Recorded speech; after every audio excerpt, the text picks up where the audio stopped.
non-racial, non-sexist, democratic and prosperous society, and also in improving the lives of all who live in our country. We have constructed a democratic state guided by a progressive constitution and a system of institutions, laws, and policies that aim to translate its values into practice. We have made progress in reducing poverty and extending basic services to reach the majority of South Africans, advancing the fundamental rights contained in our Bill of Rights. And we have established a dynamic and prosperous economy that is sustainably transformed from the economic structure which was imposed by apartheid, much as there is still a lot of work to be done to restructure this economy. We have enacted laws to empower women and young people and reinforce these laws by developing a number of programs to promote the inclusion of women and young people into all facets of South African life. We have equally introduced measures to prohibit discrimination and advance the rights of groups and individuals such as disabled persons, the LGBTQI+ persons, and others who are historically discriminated against.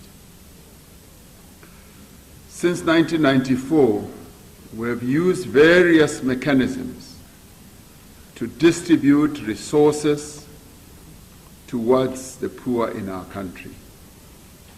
Through the social wage, in addition to grants, we have provided free basic services, health care, education, and subsidized housing to poor people in our country and working-class South Africans. We have consistently worked to ensure that our budgets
has largely contributed to severe social and economic challenges. All these factors have contributed to a number of the challenges that we face today. These pressures come on the back of more than a decade of low and stagnant economic growth and are exacerbated by an adverse global economic environment. Against this background, there is a need both to address the immediate crisis and to implement measures that can create long-standing or long-lasting stability and restore confidence and hope in the future. We recently celebrated the ANC's 112th anniversary in Mbombela, where we released the January 8th statement, outlining the tasks before. The January 8th statement characterizes the nature and also the extent of the current challenges and outlines the tasks for the year briefly as follows: that the ANC should win a decisive victory in the 2024 elections, that we should intensify the renewal of the ANC, which is currently underway. We should reconstruct our economy to create more jobs and growth. We should continue improving basic services and installing infrastructure in our country in an exponential manner. We should combat gender-based violence and go on with the building of the family. We should resolve the energy crisis and load shedding. We should strengthen the fight against crime and corruption. And lastly, but not least, we should build a better Africa and a just, equitable, and more humane world. So this LOekgotla is tasked to provide direction on the implementation of all these tasks that were delineated by the NEC as it issued the January 8th statement. We should look into the detail and also come up with practical measures that we must take to address the priorities of the year as set out by the NEC. And given that this is an election year and also the end of the 6th term of the administration, our plans and proposals must speak to this reality. Another NEC LOekgotla will be held after the elections to assess the election victory results and concretize plans for the 7th administration. I'm glad you caught that one. The LOekgotla is also taking place whilst we are preparing for the 2024 election campaign and the release of our election manifesto, which will take place a few weeks from now. While much work has been done in developing the manifesto, in the process of extensive review that we embarked upon, the deliberations from this LOekgotla will need to sharpen the plans that we are going to put in place so that we can conclude the manifesto that we are going to put to the electorate. Unlike other parties, our deliberations are informed by experience, successes that we have achieved, and also by the lessons that we have learned in governance. For the last 30 years, the ANC has driven social and economic transformation, and over the last 5 years, we've been leading a very difficult and challenging process of recovery, of rebuilding, and of renewal. And these three elements preoccupied what we have done in the past 5 years. We have made significant progress in addressing severe challenges and have initiated far-reaching reforms to grow and transform our economy, to create jobs and to fight poverty as well. Not only do we need to maintain the momentum of change, but we also need to intensify our interventions and also deepen the impact of those interventions. These interventions must build a more equal society where no one lives in poverty. Amongst other things, this means that we need to improve the efficacy of measures to support the unemployed in our country. We need to create more jobs, including through public employment, social protection, and to have an active labor market system. Whilst government has been able to significantly scale up support for employment through, for instance, the presidential employment stimulus, the public employment programs, and the presidential youth employment intervention, the challenge remains that millions of working-age adults remain unemployed without any form of support and little prospect of gaining employment until economic growth picks up. We know that the special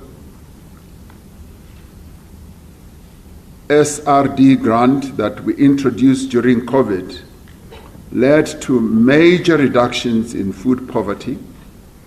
It is estimated that the grant in its current form has reduced the number of people living in extreme poverty by at least 2 million. There is therefore a strong case for a permanent form of a targeted income support grant for the unemployed within our fiscal constraints. Discussions should continue amongst us about what we have termed a basic income grant. To inject growth into the economy, we need to act on a number of interventions, including more effective urban transport and housing policies that end apartheid spatial inequality and drive inclusion. The integration of transport systems and the densification of settlements into mixed zones has proven to be an enabler of economic opportunities around the world. We must therefore review existing housing policy to support densification closer to the economic nodes through, for example, the release of publicly owned land and provision of serviced stands with appropriate support. We must encourage greater integration between local, provincial, and national public transport systems and fast-track the return of key passenger rail corridors to service. This is currently underway after a long lull in the provision of passenger rail services. The Department of Transport is taking all efforts to return various corridors around the country to service once again. This means that we must intensify our work to complete the work towards competitive and efficient network industries. Our interventions must achieve a dynamic, growing and inclusive economy. We must also increase our investment in gross capital formation, focusing on both social and investment type of infrastructure through innovative ways of funding. We should find ways in which we can work with private capital to achieve growth in a number of sectors of our economy. Many of us will have noticed that when the Minister of Finance delivered his medium-term policy budget statement last year, Treasury did say that we will now embark on innovative and new ways of raising funding for infrastructure projects. Rather than to continuously rely on the fiscus, we're now opening up new ways of raising funding. It was an absolute joy a week or so ago to be in the Northern Cape, where we were launching a housing project to build 4,500 houses, having embarked on what we call a test-driven new way of funding infrastructure, and may I say social infrastructure, where ordinarily it would have taken the Northern Cape up to 50 years to begin to address the backlog of building houses for our people. We've now embarked on a journey where we will be able to use the front-loading way of funding for social infrastructure and build infrastructure now and be able to go on financing it, and to also crowd in the financial institutions, the private sector, to participate in those funding interventions. What we are testing in the Northern Cape will now be rolled out to a whole number of areas around the country, meaning that our infrastructure build will really begin to take off, and we should see infrastructure installation beginning to happen in many parts of the country. And we thank the bravery and the courage and the foresight of the Premier of the Northern Cape and those colleagues that he works with. It has taken that bravery, courage, and also a foresight. And thank you very much for that, because we are now going to move forward. Now, in addition to the short-term measures required to address the immediate electricity supply shortfall, our Energy Action Plan outlines longer-term reforms that will fundamentally change South Africa's sector. We have already embarked on a journey of transforming our energy sector, which is going to stand our country in good stead. We must pursue these reforms with a clear purpose to ensure energy security and encourage far greater levels of fixed investment, which will be a critical driver of economic growth in the coming years. Similarly, improved efficiency in logistics can unlock the potential of the rest of the economy, as the cost of logistics affects all other sectors. The services which move goods and people should be provided in a safe, efficient, and cost-effective manner, and designed to promote economic growth and to eradicate economic inequality as well. Now, to address severe inefficiencies in this sector, government recently adopted the Freight Logistics Roadmap. And this roadmap was crafted together with labor, together with the business community, all of them working in their various subsectors of the logistics sector of the economy. We must ensure the timely implementation of the measures that are contained in the roadmap to fundamentally transform our country's freight logistics system. This will ensure that port and rail infrastructure remains state-owned, while introducing private sector participation and competition in operations to significantly increase the volume of goods that can be transported for export.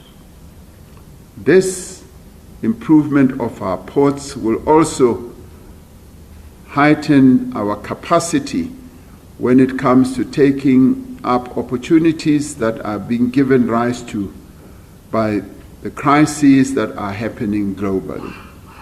As the sea transportation faces challenges in the Red Sea, a number of companies are now diverting the ships that normally go to the Red Sea right around our Cape of Good Hope. Able to take advantage of bunkering services, port services, and there are thousands and thousands, and that will inject a great deal of growth into our economy. So that is where the roadmap on logistics is going to stand us in good stead. The great potential for job creation lies in small businesses and also in the informal sector. All over the world, in many countries, it is the small business sector that drives the economies of various countries, and that is the biggest job creator. In your more developed economies, small business sector contributes upwards of 60 to 65 or 70% of job creation. So should it also be here with us. We need to focus on unlocking growth in informal employment by, for example, for small business, by removing restrictions on their trading, informal or formal trading, by removing and reducing the cost of trading permits for informal businesses and expanding banking and non-banking lending for small businesses. And this is where we also call on the financial sector to be much more creative in funding small, medium enterprises. We found that the conditions that are set for small, medium enterprises become so stringent by the financial sector that in the end they find no capital becoming available for their businesses. It is in this area where we need to open up greater opportunities for the small, medium enterprise sector.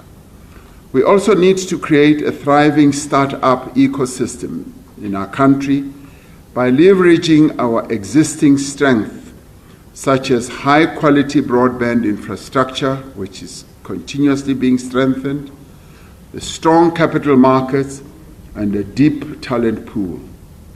We should also be implementing changes to encourage and attract the growth of venture capital funding and be able to incentivize startup founders to locate their operations in our country.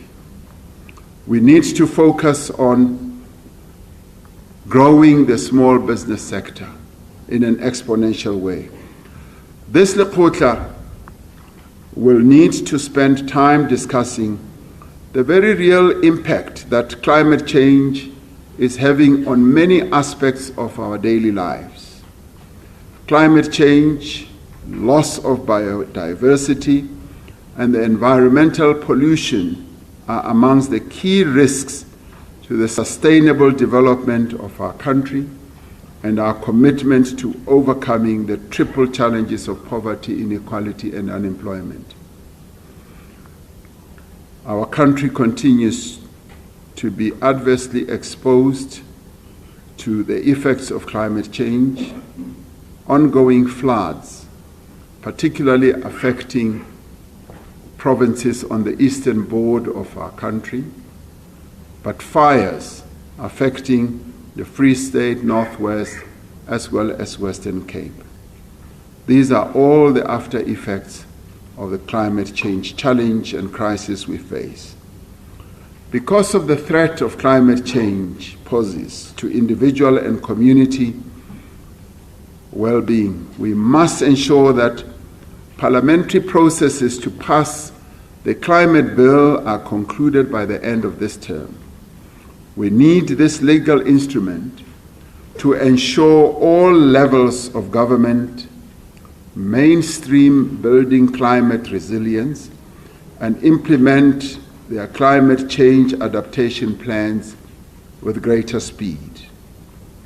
We must promote our just transition to a lower carbon economy and climate resilient society in line with our international commitments to reduce carbon emissions at a pace our country can afford and that leaves no one behind. We recognize that our country has significant advantages when it comes to building green industries, including what is known as minerals of the future, such as platinum, lithium, magnesium, as well as abundant renewable energy sources. Our national chairperson and the Premier of the Northern Cape are currently this minute in discussions with some potential investors about investing in our green energy opportunities in the Northern Cape. This means that this is a great endowment that we need to exploit to good effect. In fact, South Africa should take up the position of leadership when it comes to the green economy. This demands of us to focus on the development of new green industries so that we have new investments for new employment and ownership in the green industrial space. The transformation of our economy, the reduction of inequality and the creation of decent jobs into the future requires an education system that supports skills and productivity. We take to heart the words of the first president of our republic, Nelson Mandela, who said that no citizens are educated. That proves to be true for many countries that have surged ahead with development. The matric pass rate of 82.9% for 2023 is a testament to the consistent and commendable progress we have made over the last decade, from 78% in 2022 to 80%, from 78% 10 years ago, to 80% in 2022. This shows how education has become more accessible and more equal to the majority of our people. And this is a great and significant achievement which we should all be pleased with. Now, the overriding priority should now be to dramatically improve literacy and numeracy outcomes for primary school learners and achieve universal coverage of early childhood development. As we focus more and more on early childhood development, we begin to see the great improvement that we are seeing. Minister of Basic Education tells me that in large measure, these results are based on having started grade R some 10 or 12 years ago. That the cohort that we are seeing coming through with such really good results, it's because of the grade R process that we started. I must confess that we started rather late with grade RR and even below, with early childhood development. And I'm confident that as we roll out more and more early childhood development, having transferred early childhood development from social development to basic education, we should be able to see a sea change as the best time to educate a child is when they are at their youngest. Other countries, I'm told, like Finland, start with their early child development at something like 6 months or so. And this is the way that we should be going. So more and more we will gain traction. And as we gain traction, we will also begin to see the results getting better than what we have achieved now. A fundamental shift is required in the model used by TVET and other TVET colleges and other skills development institutions to link funding more closely to employment outcomes. Improving the quality of public health care delivery is vital to the well-being of our people. The effective establishment of the National Health Insurance, NHI, is therefore necessary to address the extreme inefficiency in healthcare spending. The NHI is a critical instrument for improving the health of all South Africans and thereby contributing to the reduction of poverty, improved productivity, and inclusive economic growth. The implementation of the NHI requires an immediate and sustained focus on improving the quality of service delivery and patient outcomes in the public health system as well as in the private system. We must build a safe and secure environment for all South Africans. This requires capable, sophisticated, and independent law enforcement agencies which can fight complex and organized crime, as well as greater attention being paid to the socio-economic determinants of crime as part of an effective prevention strategy. Sufficient progress has already been made in restoring the integrity and independence of law enforcement agencies. These agencies should be given the resources and the powers that they need to implement their mandates and to implement them effectively, with priority being given to the establishment, for instance, of the independent as a permanent anti-corruption agency and the development of sophisticated forensic capabilities. All of these measures must be underpinned by a capable state that has a cohort of professional, dedicated civil servants with the skills and resources to deliver comprehensive to all citizens in our country and also have the capability of maintaining public infrastructure. We need to harness the power of artificial intelligence and technology to develop modern digital public infrastructure and services that support more effective development. A capable developmental state will not be possible without insisting on accountability across all parts of the state and indeed across institutions of society.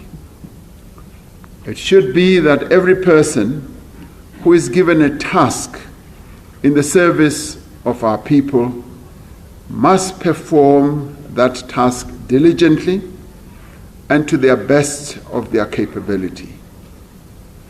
They must feel bound by the responsibility they've been given and must be prepared to face the consequences of poor performance or even any acts of impropriety or malfeasance.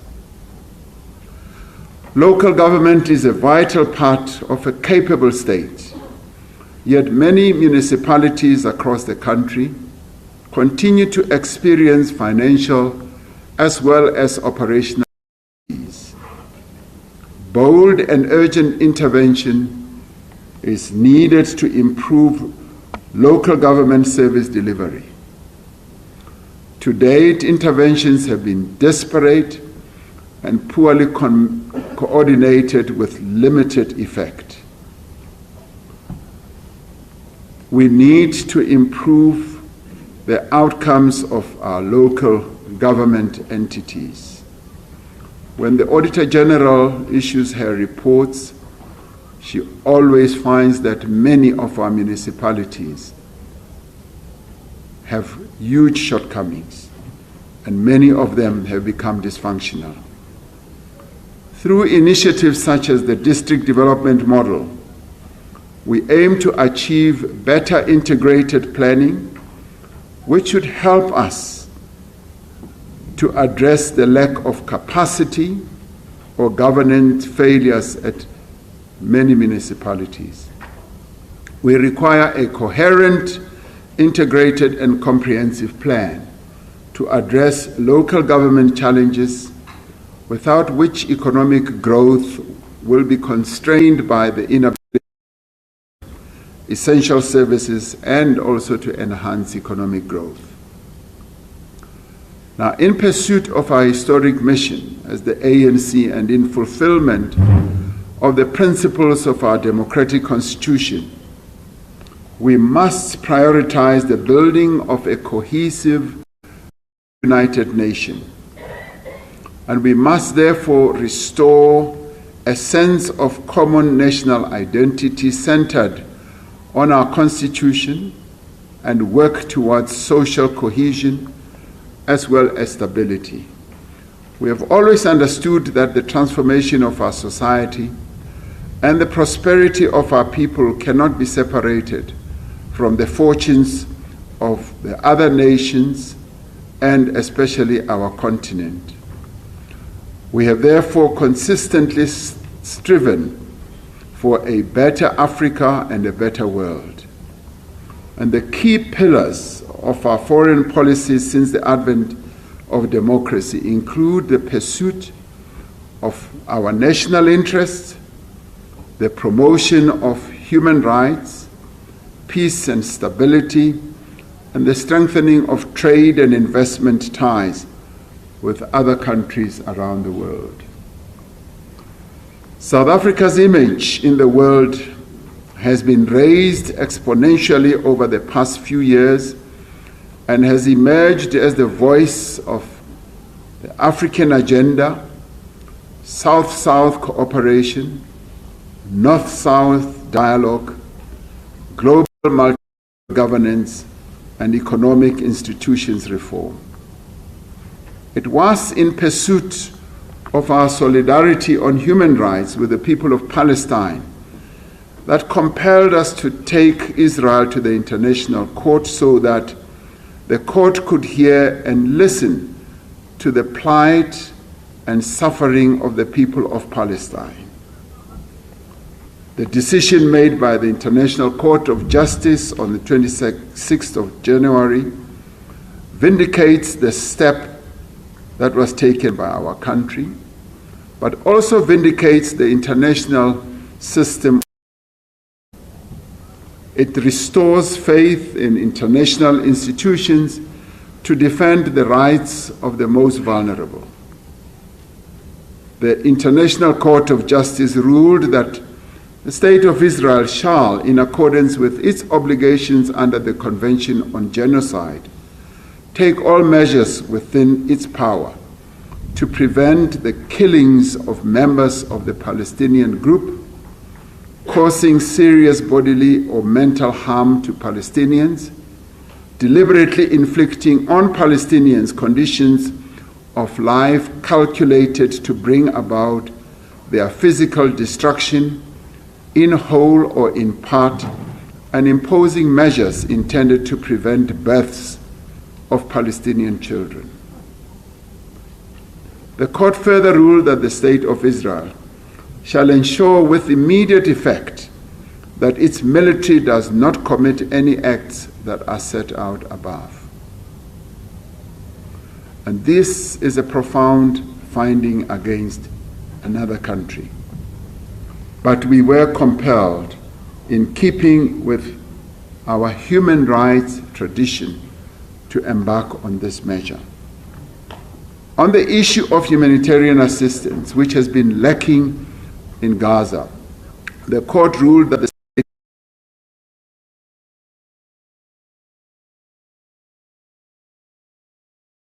state needed basic services and humanitarian assistance to address the adverse conditions of the life faced by Palestinians in the Gaza Strip.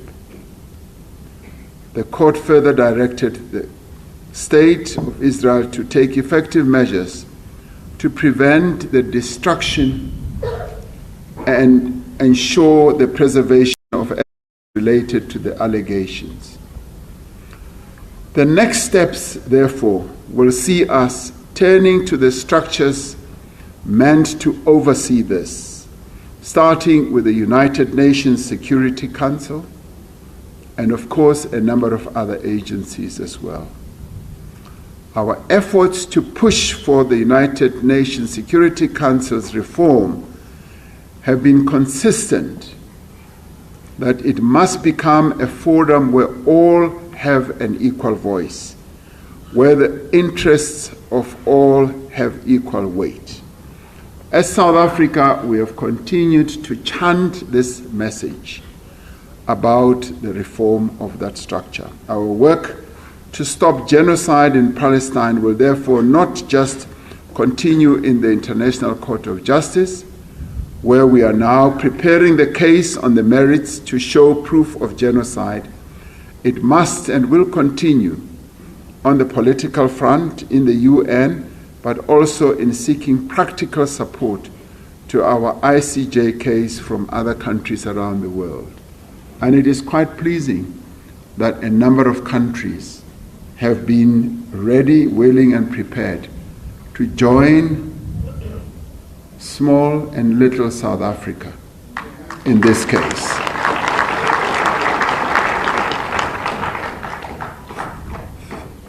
Through our commitment to our principles, our policy decisions, we have garnered respect and appreciation in the international arena. We must be consistent in this work, whether we speak of the Rohingya in Myanmar or in our calls for peaceful resolution of the Ukraine-Russia conflict or the blatant abuse of human rights against any people anywhere in the world. Our support for the interests of the people of Western Sahara continues unabated. So does our support for the lifting of the blockade against Cuba as well. We need to discuss how we give effect to these principles in a challenging and dynamic global environment in which there are both great risks and many opportunities.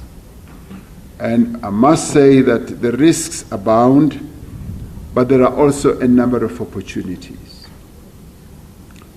Progressive LOekgotla that we have held in the past have asked you to develop concrete programs with measurable objectives, as well as targets, to strengthen how the ANC-led government addresses the needs of our people. I've often said that as a LOekgotla, which is represented here by of our formations, as in the Alliance, and also by a number of you who are deployees. This really constitutes the brains trust of our country. And in the end, the key question for this LOekgotla is how to strengthen our movement and the ANC-led government so that it can better serve the people of our people in the remaining period of this sixth administration, but also to begin to get us to raise our gaze to the seventh administration, where we are, without any doubt, going to be the governing party once again.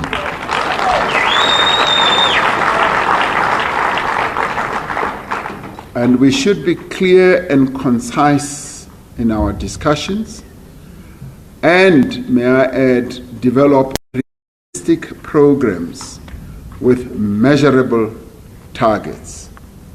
Let us ensure that our discussions are grounded in the people's concerns and that they have regard to the needs of women, young people, and rural communities who are often relegated to the back. At all times, let us keep in mind that our objectives for 2024 are to be united in action, to defend our freedom, and to once again advance to a better life for all. The notion of advancing to a better life for all has been our remit for the last 30 years, and it continues to be so.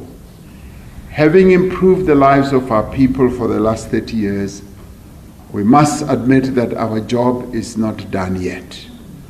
We have the experience, we have the capability, and our people expect us to utilize the experience and the lessons we have learned to continue improving their lives.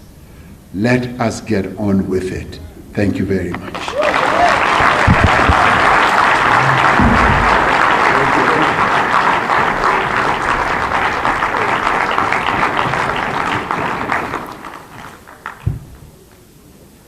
Thank you, President.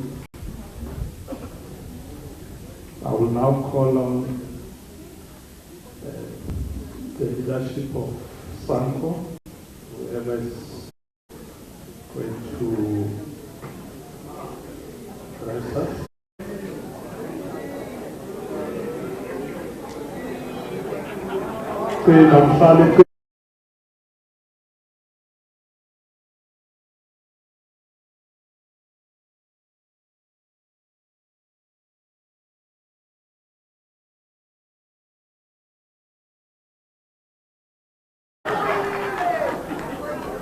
Order, Chair. You see, I'm calling you to order. Allah plans.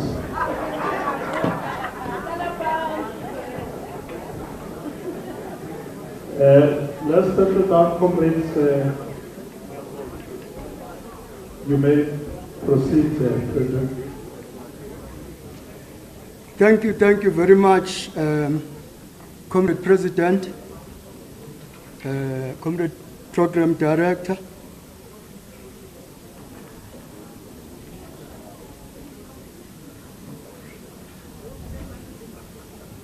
the ANC NEC, led by Comrade Matamela, SACP leadership, led by Comrade Mapaila, COSATU leadership, led by Comrade Losi, the leagues, SANCO leadership, led by Comrade Chris Malimacha, esteemed members, revolutionary greetings, comrades. First of all, we must say that we are so inspired by the stance the ANC adopted on the issue of Israel's stupidity. We salute you, comrades. You stood the tall. I once visited a church where Mfundisi said, "Stood up, my wife, my people want to saw you." We saw you, comrades. Comrades, we are gathered here today to prepare ourselves for a decisive electoral victory that will translate into the improved quality of life of all our people. As we promised in 1994, today, comrades, when I speak, I will say we, meaning all of us here. I said we need to change the narrative. So all of us here, comrades, we are together as we move on. Unity sifuna ngenkani. And we have continued, comrades, to live up to this conviction. As abahlali, comrades, We are inspired by the unity of purpose that we are witnessing as demonstrated in collective and unambiguous messages and commitment of the ANC-led Revolutionary Alliance. These, comrades, shows that our difficult yet exceedingly rewarding renewal project is bearing fruit. As SANCO and the majority of the people of this country, we believe that the African National Congress, with its pro-poor policies and transformative strategies, is well placed. The Comrade President said it all here. Has the mandate of the people to take this country to the next phase of redoubling our efforts, comrades, to improve the quality of life of ordinary South Africans, characterized by the majority of black people. As the leader of society, comrades, we are called to be politically conscious, act with compassion, and preserve the proud legacy and history, comrades, of our glorious movement, the African National Congress. As I said, nobody from SANCO is allowed to pronounce any other political party. We have stopped that nonsense.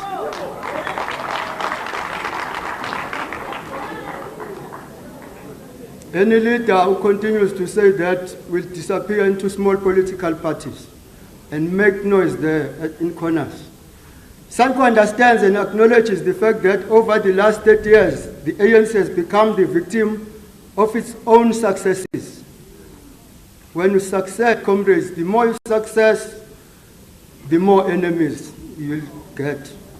As we continue to deliver services, comrades, build houses, improve our health and education systems, and build sustainable infrastructure, there's even more demand for us to do more and better against very limited resources and the dominant neoliberal, anti-poor West-dominated systems that continue to frustrate most of our efforts to improve the quality of South Africans, irrespective of color, race, or gender. Comrades, ungashonilanga, uPresident kaDebala lana akaqedanga ama-deliverables.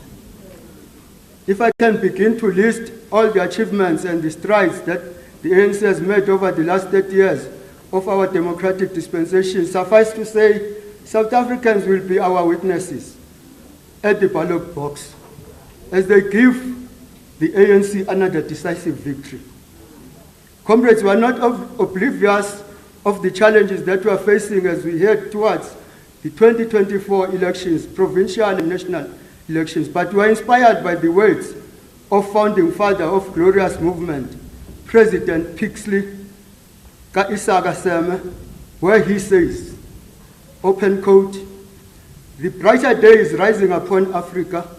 Already I see her chains dissolved, her desert plains red with harvest, her Abyssinia and her Zululand the seats of science and religion."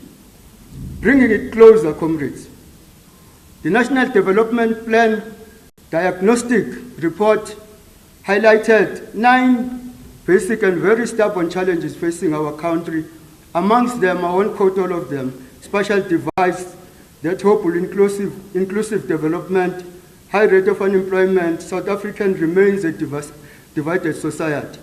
Our commitment to the year of action, defend freedom and advance a better life for all, and our march to decisive victory is informed by these realities on the ground, and our revolutionary conviction is that it is the ANC and only the ANC that can improve the quality of the lives of South Africans. Simply because we can. Our track record over the last 30 years shows that we have the capacity, commitment, and the revolutionary discipline to do it. Our conviction, comrades, are also carried in the collective and unambiguous messages that we are taking to the voters that over the last 30 years of democracy, the ANC has achieved an unprecedented record of building more than 5 million brick and mortar houses for the poor and the vulnerable cohorts. More than 1.1 million tertiary students have access to tertiary education through NSFAS.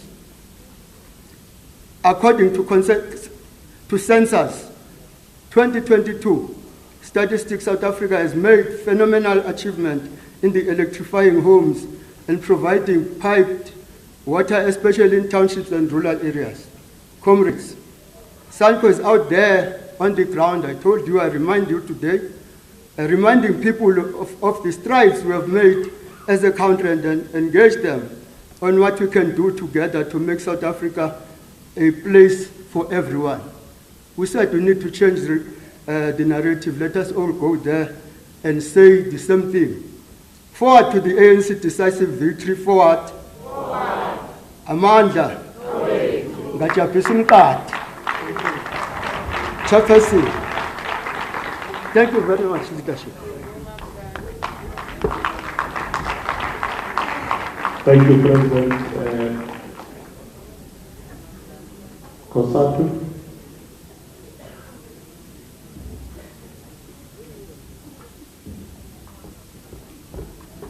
President of COSATU. Zimlo. You have the floor. Thank you very much. Mandla! Mandla! Viva the ANC, viva! Viva COSATU, COSATU, viva! Long live the South African Communist Party, long live! Ngandu silwa mhlali, ngandu silwa! Phambili ne Victory Alliance, phambili! Thank you very much, Deputy President, who is the chairperson of this session. Deputy President Paul Mashati, the President of the ANC, President Cyril Ramaphosa, and the entire NEC, our former presidents that are with us, Tata Utabombeki, Notatu Khalima Mutland, the leadership of our alliance, the leadership of the South African Communist Party, led by its General Secretary, the leadership of SANCO, led by its president, and the leadership of COSATU, led by its president and the entire national office bearers, the leagues of the African National Congress. Comrades, I greet everyone and want to say on behalf of the Central Executive Committee, best wishes for 2024. President, we are pleased as COSATU to be here for one of the most critical LOekgotlas in the history of our movement. This must be treated as no ordinary gathering. It is a moment to take stock of where we are as a movement, as a government and the nation, and most importantly, to chart the way forward for the remaining months of the 6th administration, as you have said.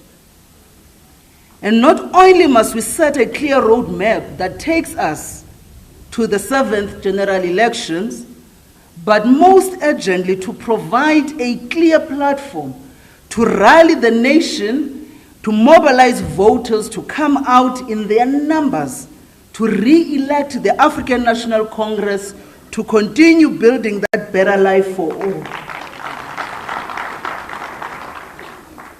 As we determine how best to tackle our challenges, it is important also to remember those who face even greater odds than us, from Palestine to Western Sahara, from Cuba to Venezuela, to closer home in Zimbabwe and Eswatini.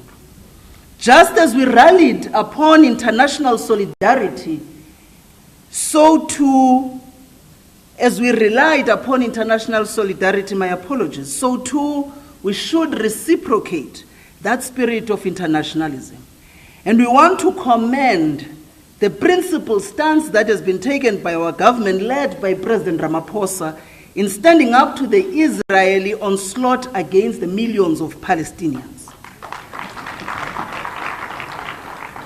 President, our task during this LOekgotla are simple. We must emerge united and determined with clear marching orders as we prepare for the most difficult elections since 1994.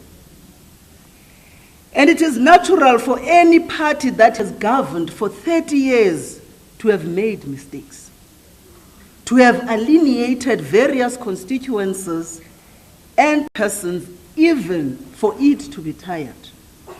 Our challenges are made more difficult as some who once led us, those whom we entrusted by our people to deliver, have not only fumbled, but in fact betrayed this movement of Oliver Tambo and Ray Alexander.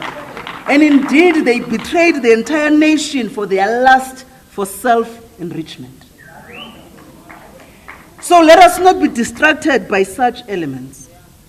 Let us focus on our mandate, on how we're going to tackle crime and corruption, how we're going to stimulate the economy and reduce unemployment, how we're going to rebuild the state and deliver public service. And this is the path, President, to ensuring the movement will continue to enjoy the confidence of our nation. Indeed, our challenges are immense, from a 41% unemployment rate to load shedding, the crisis affecting Transnet, PRASA, DINEL, the Post Office, the Post Bank, and SABC, and other state-owned entities, the municipalities, the endemic crime and corruption which feed a sense of despair. So it is natural to feel despondent, but there has been real progress. As a federation, we're coming here to say, indeed, as we've said in the January 8, unemployment has fell by 5% over the past year, and real strides have been made in reducing load shedding.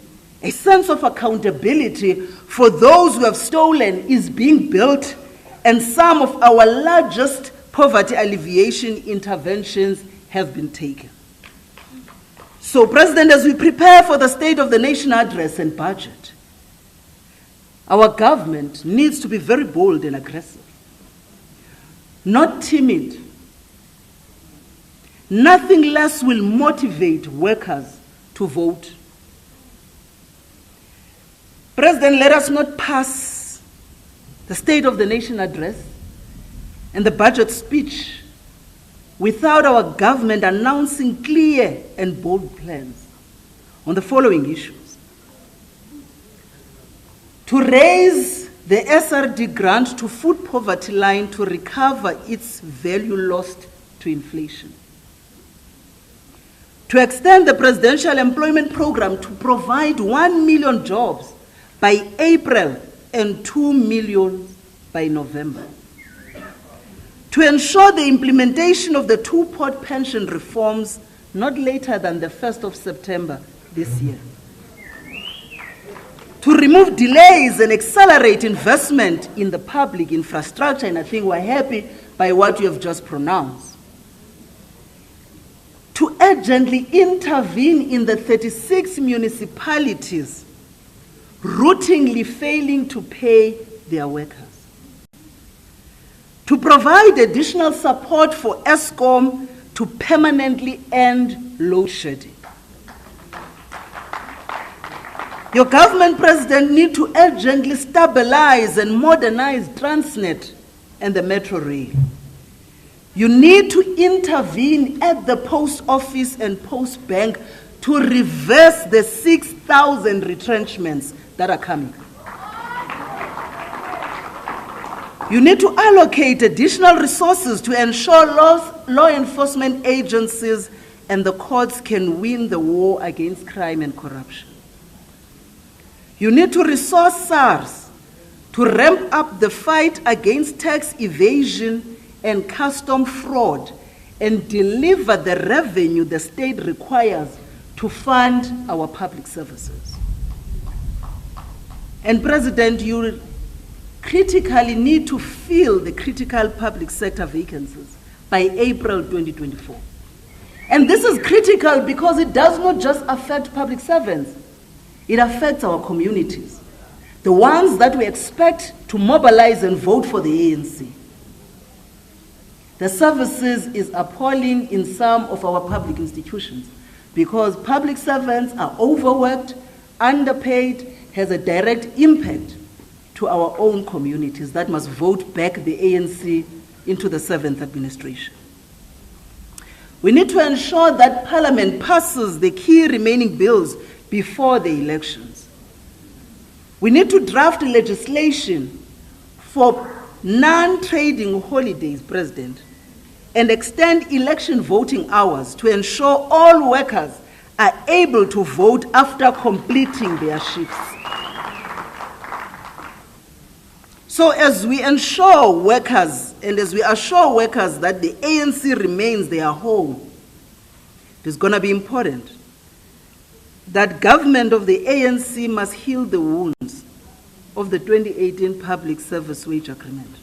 And you must address workers' genuine grievances in our municipalities, in the SOEs, in the private sector, about the undermining of collective bargaining and workers' hard-won labor rights, including in the private sector. President, workers continue to believe the ANC remains the best vehicle to champion their struggles, but need to be convinced that the perpetrators of state capture and corruption have been cleansed from our ranks, that the movement of Oliver Tambo has indeed turned the corner on the path of renewal. And this is the struggle we cannot afford to leave out on us. Elections are mere months away. The manifesto launch is a matter of weeks, and we're deeply concerned about our state of readiness. We need to ensure that our candidates are persons of integrity and capability. We need to ensure our manifesto inspires society. We need to be on the ground in our communities and our workplaces, engaging and mobilizing voters to come out in their numbers on the election day. We simply do not have the luxury of time, nor can we afford a climate of complacency. The ANC is not perfect. It makes mistakes, but it has also worked over many years to champion and deliver working class demands. It is the product of the workers' struggle, and we dare not give up when the challenges that are facing workers are immense. We dare not abandon our many hard-won rights and our many hard-won victories. So as a federation, we're here to say, let us go and work, let us mobilize workers, let us mobilize society in our numbers to ensure that the ANC's return to office on election day and continues to work to improve the lives of all South Africans.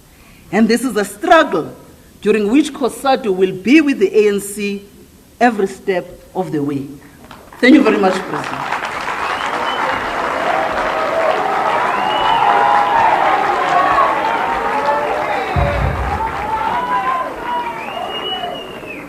Thank you, President Losi. Comrade G.S. Soli, South African Communist Party.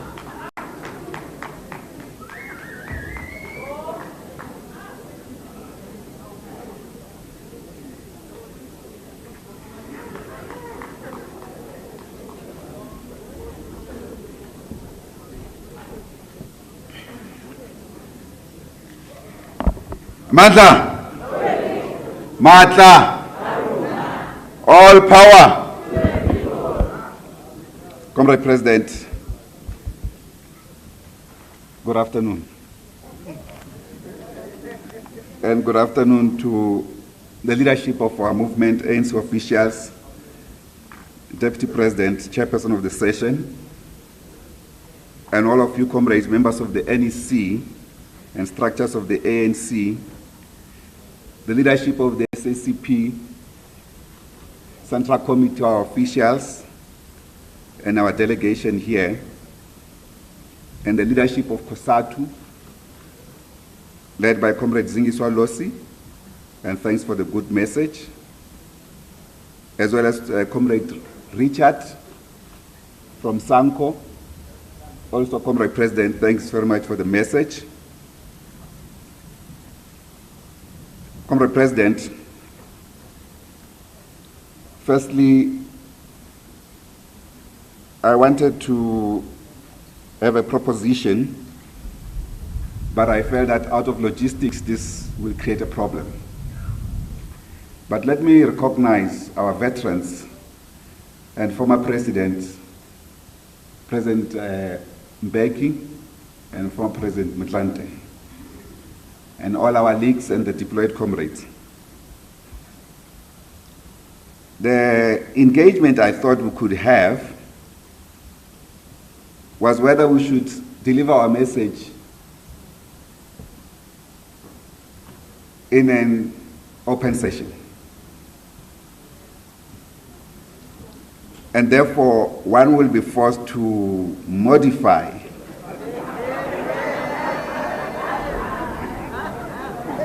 not beyond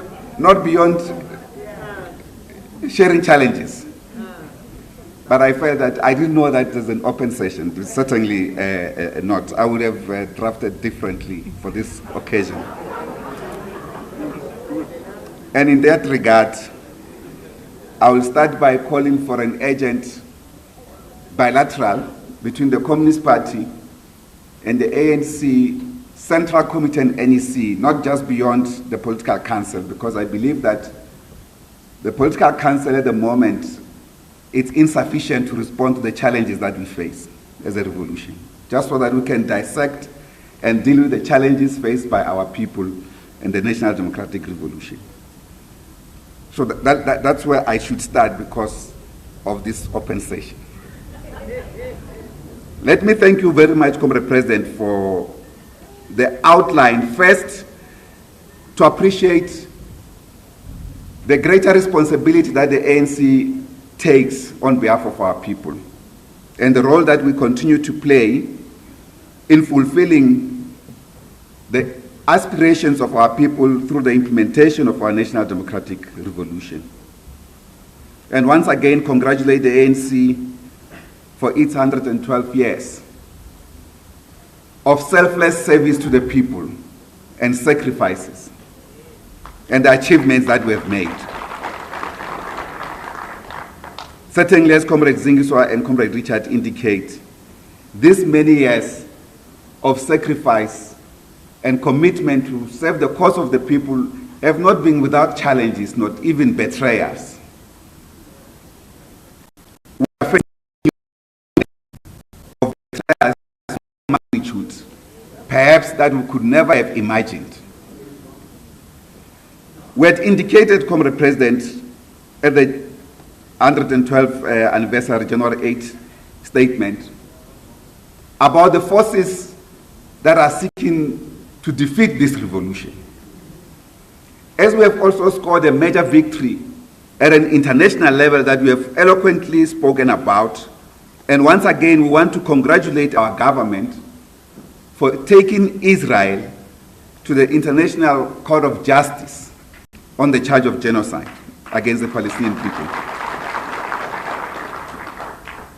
As we are highlighting these massive successes, this LOekgotla should also be thinking about the reaction of the imperialist forces. Because this victory was a victory of the masses of anti-imperialist forces across the globe. So we should be thinking about their reaction as well. Let me also highlight briefly, I'm jumping some of our questions because of this notion of not that I don't have a problem with the media, but it's not for this moment. Okay, let me digress to the core issues. Macroeconomic policy measures. As a movement, as a government, as a country, our macroeconomic policy measures have imposed on us budget cuts, fiscal consolidation, and austerity measures that have had negative impact on our economic development and industrialization. We want to propose that clearly, let it be said from this LOekgotla, that this guidance note from the Treasury to our government imposing austerity in our departments and the rest of government must be withdrawn unconditionally. Because in some other ways, we are told that it's a guidance. You are not necessarily supposed to comply with it, but yet the government system doesn't appreciate it as a guidance. They see it as an instruction. At the same time, we need a direct intervention from this brain trust that we have spoken about, Comrade President, to reflect on the monetary policy that we are following. Certainly it has not been working for our economy.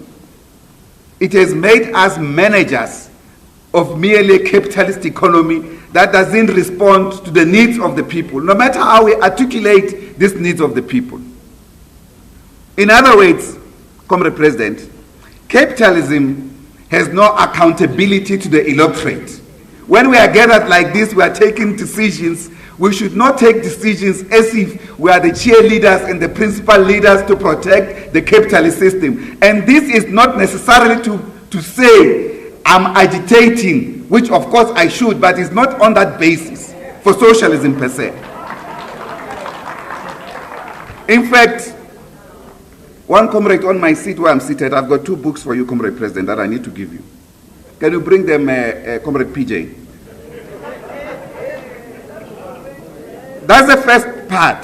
So these comrades, the fact that over 30 years, we've been having a difficulty of this, the intransigency of the macroeconomic policies, it has made us difficult to continue to justify it going forward.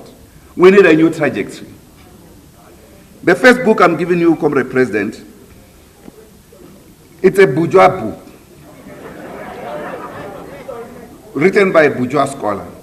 But at least it shows even what the bourgeois governments can do. It analyzes the government of Britain, the government of America, basic bourgeois, just analysis of bourgeois governments. It's called Why Governments Get It Wrong and How They Can Get It Right. Like I said, it's not a socialist literature.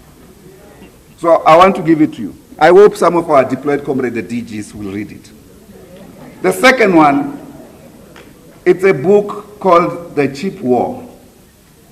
It's written by a guy called Chris Miller. The fight for the world's most critical technology at the moment. All of you are using cell phones and others. All of these instruments are driven by this. That's where the world is going. So in the context of some of the decisions we've taken, as we appreciate the stature of South Africa at an international level, the reaction that comes has to be responded by this.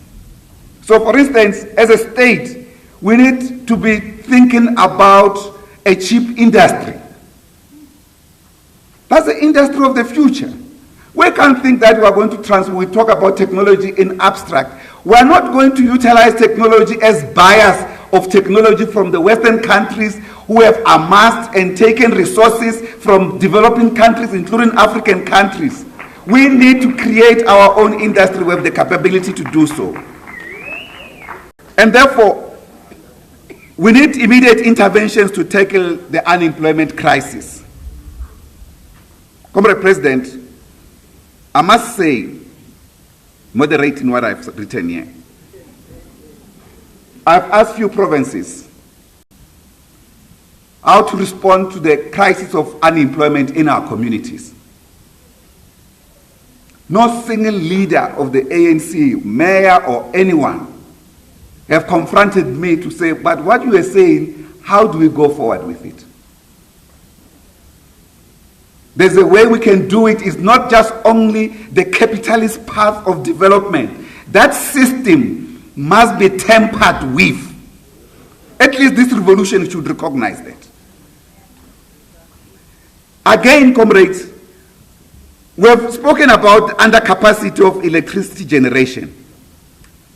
And I dare say, whilst we are looking at good progress and the good leadership, especially Comrade Sputler, the inability not to run away from the problems, to lead this thing, it's important.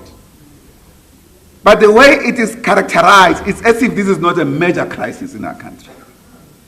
There are alternatives. We can't use one-size-fits-all posture. There are alternatives to this question. If we can leave out all interest as a movement and bring the interests of the people at the core, we should be able to intervene decisively, measurably, within few months. Other countries have done it. Why is it impossible for us to do it when we have the capacity? In the same regard that we deal with financial sector, the transformation of the sector, where money is based. You know, Comrade President, one of the most difficult questions when we deal with alliance matters or the issues of the South African Revolution, it's even how we frame our statements. Sometimes how to embrace a good statement without embracing everything in it, particularly the things that are anti-people. Although when we embrace them, we don't embrace them thinking that they are anti-people. Because we are embracing the development of the world economy as it is, and that we are part and parcel of this. The financial sector's transformation of our country, it's in the hands of monopoly capital. In other words, apartheid colonial capital to date continue to control the funding of our revolution, the funding of our society. Because we have not tampered with this section decisively as a revolution. There are alternatives. Let's engage with those alternatives. It's not one size fits all. And that sector is the most untransformed in the country and most arrogant. The instruments that we have set up are unable at the moment, because, for instance, the network process of transformation of the financial sector is based on consensus model. If one section just of the, let's say, the small insurance group within the insurance sector says, no, we don't appreciate what you are doing, the entire thing collapses because one section of capital, what they call trade associations, do not appreciate. This creates capital, and I want to reassert it here in the LOekgotla, particularly to you DGs, Director Generals. We have been coming here for many years in Makgotlas, and this is not to change the posture of who's responsible for the outcomes of our revolution. But go and reread the Makgotlas, what we have said to us 10 years ago on one particular area in your field. Why? There are areas that we can leap in terms of transformation and change. There are others that, of course, take longer. And if there are those areas that takes longer, let's engage with the masses. So the financial sector transformation and the banking system, including retail banking, will require direct intervention. And my own experience, Comrade President, is that the political leadership in this field is reluctant to intervene. Only Comrade Tito, when he was no longer Minister of Finance, was able to tweet. I'm not on Twitter. Yes, I'm not on Twitter, but I hear people came to show me, yes, Comrade Tito. But we need a change in that, and we can create money under capitalism. It's created by the capitalist system outside. And if you run a purely capitalist system, you will not be able to generate and create money as a revolution. But when you run your own, for instance, as an example without being long, Comrade Chair, if you take Francophone countries in respect to Anglophone countries, Francophone countries, some of the Western countries that, or African countries, former colonizers colonized by France, don't even have a reserve bank. Their reserve bank is in France. We have our own reserve bank. We are a sovereign state. Let's create money. We can even change the rand the way it is, create our own currency, and unleash public resources, public finance to develop our country. Public finance doesn't have to rely exclusively from the banks. The banks should actually hear from us. This, of course, may not be ideal for the Lekgotla, but it's fundamental for the entire revolution. Therefore, the state bank aspect, in which we have long taken a policy on that one must be implemented. We also want to say that you consider a process of village and township and community development model that we have started at a small scale as the South African Communist Party. And that, of course, transitioning to a public health system under the new National Health Insurance Scheme is extremely urgent and important for the poor of our country. And therefore, Comrade President, go ahead and sign this deal. The last point is to say to this Lekgotla, we need an ANC agenda in government. What do I mean by this? We need the ANC to intentionally untangle itself from neoliberal economic dispositions. In fact, you know, primarily, apart from the recent ANC National Conference, the ANC has never fully embraced neoliberal economic thought. And therefore, we have enough body of ANC policies free from neoliberals. And therefore, that can be implemented. And therefore, we can have a sense that this government is led by a revolutionary movement. In other words, people, sometimes the DGs get this thing wrong. They think government is apolitical. No, government is political, but impartial in service.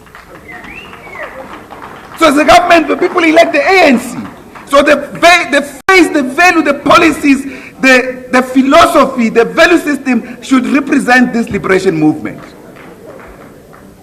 And it is important that in this regard, yes, we agree with you, Comrade President, we need to rebuild and refocus the function of the state and the public administration, therefore, as well as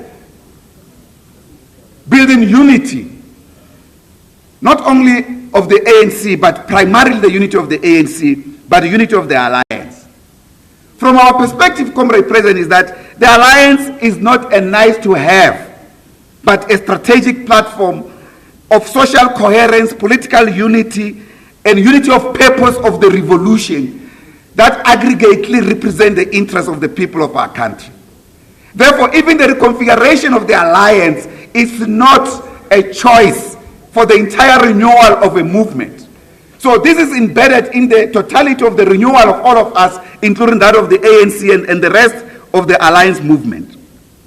At the same time, it is also important to say the most leading task or immediate task facing the revolution today, and that is the National Democratic Revolution and its leading components, is to defend this revolution. Because this revolution is under threat, both from local capital and international capital.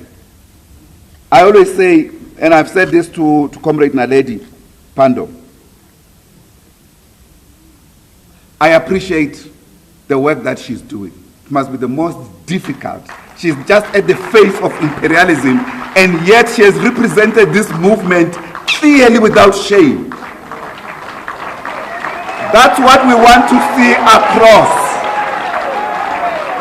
When we confront capital, whether it's in the economy, there should be no trepidation. Why? When the people have given you a mandate. So, keep it up. Comrade Naledi, Minister Pando. Yes, Comrade Paul, I'm finishing. Of course, we have got a big economy. Our economy, comrades, its primary problem is that the wealth of this country is not shared with the masses. This is a question that the Lekgotla cannot discuss the economy as if the economy is a subject of the elite. The economy is a subject of the masses, and the masses must benefit from the entire economy. We possess the country, perhaps, of course, with the most advanced economy on the continent, but so much poverty, because we are not doing something right. And this doesn't take away the many rights we have done. And I have deliberately excluded the areas of praise singing, the areas of achievements, important as they are. You have articulated them very well in the January 8 statement. And we want to appreciate you for that in the manner in which they were articulated in the January 8 statement. And to say to our cadres, let's go back to our post and defend these democratic gains we have achieved as we advance the mandate of the people and hold high the banner of the liberation ideals of our movement and never capitulate to counter-revolution. We are here, as well as the Communist Party, to give our full support to the ANC and its allies as we confront these coming elections. These are elections that not only affect South Africans, they affect the entire billion people on the African continent. You have more responsibility as the African National Congress. We dare not lose these elections. We are with you in this regard. Thank you very much.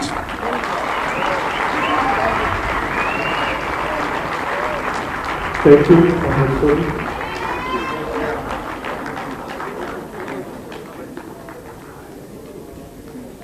Members of the media, you are recused.